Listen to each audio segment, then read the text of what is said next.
Ispričavam se mojim kolegama pjevačima, ali meni fanovi nisu brojke.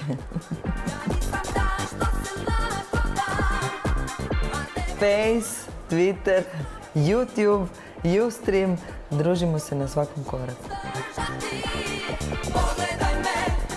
Tanja, Tonka, Neven, Filip, Bruno, Ivan.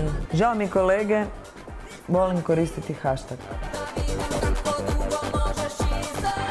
Bojan, Ivo, Dominik, Martina, Mirta.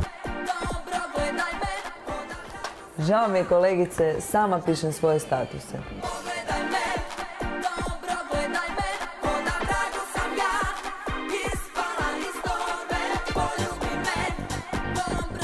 Jeste li ikad sami retvitali, je li vam fan napisao pjesmu?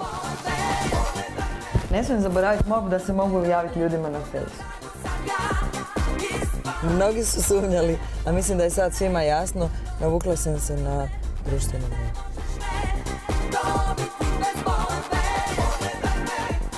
Ivana, Bojan, Marko, Slavica, Amir.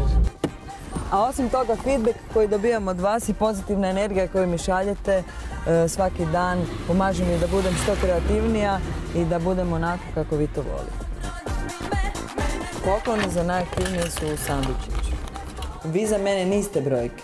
Verica, Igor, Božena, Marija, Goran, Anica, Mirza. Hvala vam na prijedlozima, hvala vam na komentarima, hvala vam na poklonima, hvala vam na slikama, hvala vam na svemu lijepo što mi šaljete.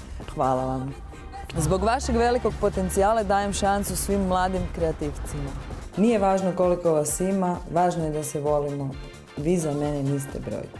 Ruža, Nikolina, Antea, Zana. Volim dobre partije, znam da ih volite i vi, zato ću ih i raditi jer želim da budete sretni. Da zajedno budemo sretni.